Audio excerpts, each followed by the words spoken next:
വെടിനിർത്തൽ കരാർ തുടരാൻ ഹമാസിന് മേൽ സമ്മർദ്ദം ശക്തമാക്കുകയാണ് ഖത്തറും ഈജിപ്തും.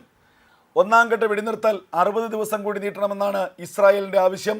ഇന്ന് ഖത്തറിൻ്റെ തലസ്ഥാനമായ ദോഹയിൽ നടക്കുന്ന ചർച്ചയിൽ ഡൊണാൾഡ് ട്രംപിൻ്റെ മിഡിൽ ഈസ്റ്റ് എൻവോയി സ്റ്റീവൻ വിറ്റ്ഹോക്ക് നേരിട്ട് പങ്കെടുക്കുമെന്നുള്ള വിവരങ്ങൾ പുറത്തു വരികയാണ്. ഇതിനായി കഴിഞ്ഞ ദിവസം തന്നെ ഖത്തറിലേക്ക് വിറ്റ്ഹോക്ക് എത്തിയിരുന്നു. ഖത്തർ പ്രധാനമന്ത്രിയുമായി മിനിറ്റുകൾ നീണ്ട കൂടിക്കാഴ്ചയും അദ്ദേഹം നടത്തിയിരുന്നു. പ്രധാനമായും 2 കാര്യങ്ങളാണ് ഖത്തറിലെ ദോഹയിൽ നടക്കുന്ന ചർച്ചയിൽ ഇസ്രായേൽ മുന്നോട്ട് വയ്ക്കുന്നത്. ഒന്നാം ഘട്ട വെടിനിർത്തൽ 60 ദിവസം കൂടി നീട്ടിക്കൊണ്ടു പോകണം. അതിനുശേഷം 2ാം ഘട്ട വെടിനിർത്തൽ സംബന്ധിച്ച ചർച്ചകൾ ആരംഭിക്കാം. 1ാം ഘട്ട വെടിനിർത്തൽ 60 ദിവസം നീട്ടുമ്പോൾ ആ 60 ദിവസം കൊണ്ട് പകുതിയോളം ജീവനോട് അവശേഷിക്കുന്ന ബന്ദികളെ ഇസ്രായേലിന് ഹമാസ് കൈമാറണം. ഇതിനെ ആദ്യഘട്ടത്തിൽ ഹമാസ് എതിർത്തുവെങ്കിലും ഒടുവിൽ ഇടനിലക്കാരുടെ മധ്യസ്ഥരുടെ സമ്മർദ്ദത്തിൻ്റെ അടിസ്ഥാനത്തിൽ ഏറെക്കുറെ ഹമാസ് ഈ നിർദ്ദേശം അംഗീകരിച്ചു എന്നുള്ള വിവരങ്ങളാണ് പുറത്തു വരുന്നത്. അതേസമയം ജീവനോടെ 24 ബന്ദികൾ മാത്രമാണ് ഇനി ഹമാസിൻ്റെ പക്കൽ അവശേഷിക്കുന്നത്. അതിൽ 12 പേരെ 60 ദിവസത്തിനുള്ളിൽ മോചിപ്പിക്കണമെന്നാണ് ഇസ്രായേൽ ആവശ്യപ്പെടുന്നത്. അതേസമയം 60 ദിവസത്തെ 1ാം ഘട്ട വെടിനിർത്തൽ കരാറിനിടയിൽ 10 ബന്ദികളെ മോചിപ്പിക്കാമെന്ന് ഹമാസ് ഏറെക്കുറെ സമ്മതിച്ചിരിക്കുന്നു. അതിൽ അമേരിക്കൻ ഇസ്രായേൽ പൗരൻ ഏതൻ അലക്സാണ്ടറും ഉൾപ്പെടുന്നു എന്നുള്ള വിവരങ്ങളാണ് ഇപ്പോൾ പുറത്തു വരുന്നത്. അങ്ങനെയെങ്കിൽ ആ 60 ദിവസത്തിന് ശേഷം 2ാം ഘട്ട വെടിനിർത്തൽ കരാർ പ്രാബല്യത്തിൽ വരാനുള്ള സാഹചര്യങ്ങളാണ് ഉണ്ടാകുന്നത്. ഇന്നും നാളെയുമായി നടക്കുന്ന വെടിനിർത്തൽ കരാർ സംബന്ധിച്ച ചർച്ചകളിൽ ഈ വിഷയം ഉരുത്തിരിഞ്ഞു വരും. അതേസമയം ബന്ദിമോചനത്തിന് പകരമായി ഇസ്രായേൽ ജയിലിൽ കഴിയുന്ന കൊടും കുറ്റവാളികളായ ഹമാസ് ഭീകരന്മാരെ വിട്ടയക്കണമെന്നുള്ള നിർദ്ദേശം ഹമാസ് മുന്നോട്ട് വയ്ക്കാൻ സാധ്യതയുണ്ട്.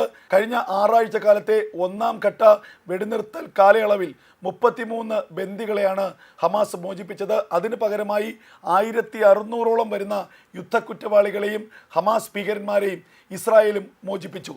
അതേസമയം ഹമാസിന് മേൽ സമ്മർദ്ദം ശക്തമാക്കുകയാണ് ഖത്തറും ഈജിപ്തും എന്നുള്ള വിവരങ്ങൾ പുറത്തു വരുന്നു. ഹമാസിനോട് ഇത് അവസാന ചാൻസ് ആണെന്നും ഈ അവസരത്തിൽ ഇസ്രായേലുമായി ഒരു ഒത്തുതീർപ്പിന് സാധ്യമായില്ലെങ്കിൽ അത് ഹമാസിൻ്റെ അന്ത്യം കുറിക്കുന്ന തീരുമാനമാകുമെന്നും ഖത്തർ വ്യക്തമാക്കിയിരിക്കുന്നു. ഇസ്രായേൽ ഏത് നിമിഷവും യുദ്ധം പുനരാരംഭിക്കാനുള്ള തയ്യാറെടുപ്പിലാണ്. അത്തരമൊരു സാഹചര്യം ഉണ്ടായാൽ ഇനി ഖത്തറിനോ ഈജിപ്തിനോ അല്ലെങ്കിൽ അമേരിക്കയ്ക്കോ പോലും ഇസ്രായേലിനെ തടുക്കാനാകില്ല. യുദ്ധം വീണ്ടും ആരംഭിച്ചാൽ അത് ഹമാസിൻ്റെ അന്ത്യം കുറിച്ച ശേഷം മാത്രമേ അവസാനിക്കൂ എന്നുള്ള നിർദ്ദേശവും മുന്നറിയിപ്പും ഖത്തറും ഈജിപ്തും ഹമാസിന് നൽകുന്നുണ്ട്. ഈ ഒരു സാഹചര്യത്തിലാണ് ഇസ്രായേലിൻ്റെ നിർദ്ദേശം അംഗീകരിക്കാമെന്ന് ഹമാസ് ഏറെക്കുറെ സമ്മതിച്ചിരിക്കുന്നത്.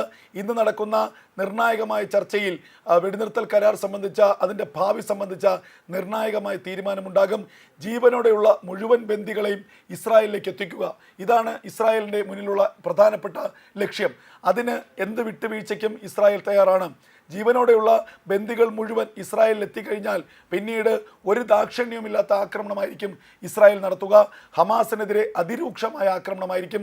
ഹമാസിൻ്റെ അന്ത്യം കാണുന്നത് വരെയുള്ള ഏറ്റവും നിർണായകമായ ആക്രമണമായിരിക്കും ഇസ്രായേൽ തുടരുക.